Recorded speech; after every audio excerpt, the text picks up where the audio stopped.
Hello दोस्तों, welcome to ASC shorthand. आज की इस वीडियो में हम दैनिक जागरण के दिनांक 16 जून 2023 के संपादकीय का डिक्टेशन लेंगे। इस डिक्टेशन को हम 2 स्पीड में लेंगे, 80 वर्ड पर मिनट और 100 वर्ड पर मिनट। दोस्तों, 80 की स्पीड में आपका डिक्टेशन चालू होगा 5 सेकंड के बाद। तब तक के लिए आप रेडी रहिए।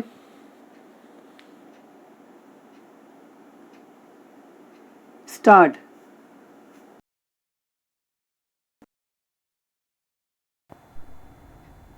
इस पर आश्चर्य नहीं कि विधि आयोग की ओर से समान नागरिक संहिता पर सामाजिक एवं धार्मिक संगठनों से राय मांगने की घोषणा करने के साथ ही उसके विरोध में तरह तरह के कुतर्क दिए जाने लगे हैं। कांग्रेस महासचिव जयराम रमेश की माने तो समान नागरिक संहिता पर विधि आयोग की पहल मोदी सरकार के ध्रुवीकरण का एजेंडा है।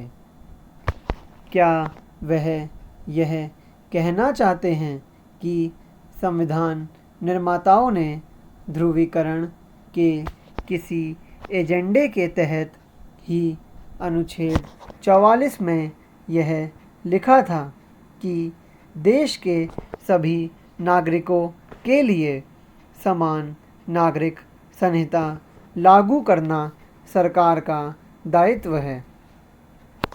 कांग्रेस को इस प्रश्न पर विचार करने के साथ ही इस पर शर्मिंदा होना चाहिए कि स्वतंत्रता के बाद सबसे लंबे समय तक शासन करने के बाद भी वह समान नागरिक संहिता के मामले में संविधान निर्माताओं की इच्छा का पालन नहीं कर सकी।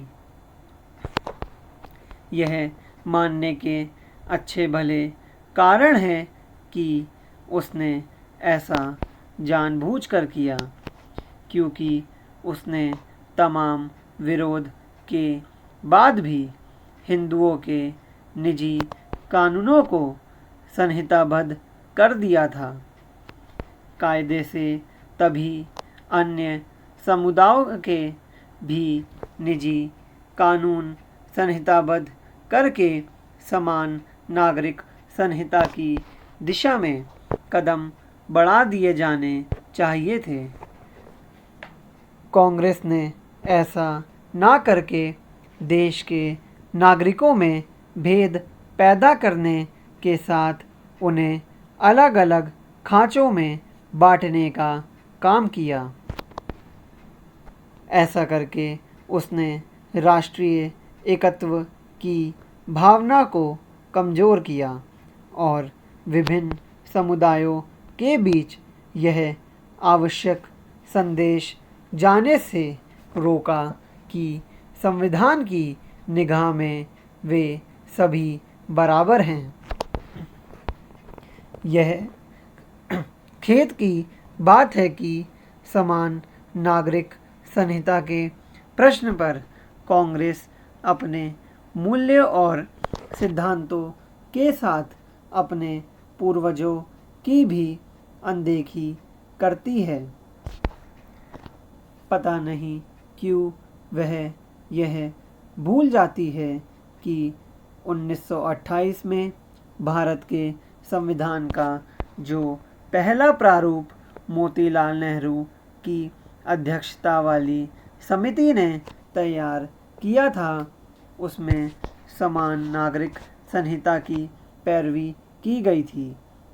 क्या इससे विचित्र और कुछ हो सकता है कि एक समुदाय के निजी कानूनों को तो संहिताबद्ध कर दिया जाए, लेकिन अन्य समुदायों को उनके निजी कानूनों के हिसाब से चलने दिया जाए, और वह भी तब जब ऐसे निजी कानून कई तरह की सामाजिक समस्याएं पैदा करने के साथ महिलाओं के हितों पर कुठाराघात करते हों।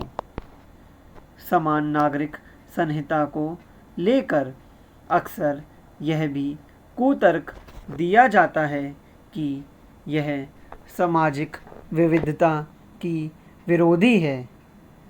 क्या समान नागरिक संहिता अपनाने वाले अन्य देशों और विशेष रूप से अमेरिका में सामाजिक विविधता नहीं है? वहाँ करीब करीब दुनिया के हर देश के नागरिक रहते ही नहीं हैं, बल्कि वहाँ बसने के लिए लालायत भी रहते हैं। अपने देश में भी गोवा में समान नागरिक संहिता स्वतंत्रता के पहले से ही लागू है। विरोधी दलों के नेता समान नागरिक संहिता को लेकर कुछ भी कहें, यह वह विचार है जिसके अमल का समय आ गया है। स्टॉप।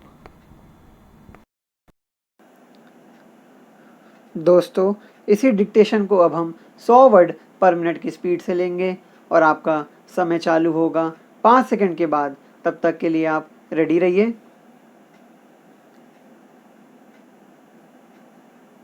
स्टार्ट। इस पर आश्चर्य नहीं कि विधि आयोग की ओर से समान नागरिक संहिता पर सामाजिक एवं धार्मिक संगठनों से राय मांगने की घोषणा करने के साथ ही उसके विरोध में तरह तरह के कुतर्क दिए जाने लगे हैं। कांग्रेस महासचिव जयराम रमेश की माने तो समान नागरिक संहिता पर विधि आयोग की पहल मोदी सरकार के ध्रुवीकरण का एजेंडा है। क्या वह यह कहना चाहते हैं कि संविधान निर्माताओं ने ध्रुवीकरण के किसी एजेंडे के तहत ही अनुच्छेद 44 में यह लिखा था कि देश के सभी नागरिकों के लिए समान नागरिक संहिता लागू करना सरकार का दायित्व है? कांग्रेस को इस प्रश्न पर विचार करने के साथ ही इस पर शर्मिंदा होना चाहिए कि स्वतंत्रता के बाद सबसे लंबे समय तक शासन करने के बाद भी वह समान नागरिक संहिता के मामले में संविधान निर्माताओं की इच्छा का पालन नहीं कर सकी। यह मानने के अच्छे भले कारण है कि उसने ऐसा जानबूझकर किया, क्योंकि उसने तमाम विरोध के बाद भी हिंदुओं के निजी कानूनों को संहिताबद्ध कर दिया था। कायदे से तभी अन्य समुदायों के भी निजी कानून संहिताबद्ध करके समान नागरिक संहिता की दिशा में कदम बढ़ा दिए जाने चाहिए थे। कांग्रेस ने ऐसा ना करके देश के नागरिकों में भेद पैदा करने के साथ उन्हें अलग अलग खांचों में बांटने का काम किया।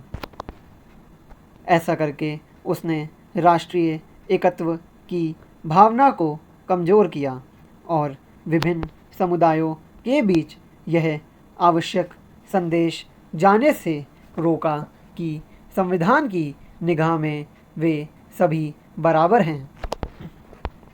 यह खेद की बात है कि समान नागरिक संहिता के प्रश्न पर कांग्रेस अपने मूल्यों और सिद्धांतों के साथ अपने पूर्वजों की भी अनदेखी करती है। पता नहीं क्यों वह यह भूल जाती है कि 1928 में भारत के संविधान का जो पहला प्रारूप मोतीलाल नेहरू की अध्यक्षता वाली समिति ने तैयार किया था, उसमें समान नागरिक संहिता की पैरवी की गई थी।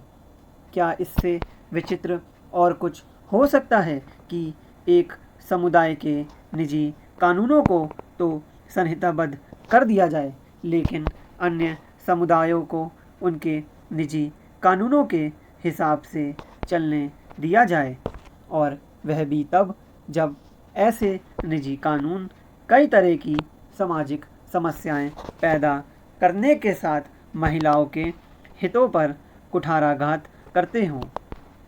समान नागरिक संहिता को लेकर अक्सर यह भी कुतर्क दिया जाता है कि यह सामाजिक विविधता की विरोधी है।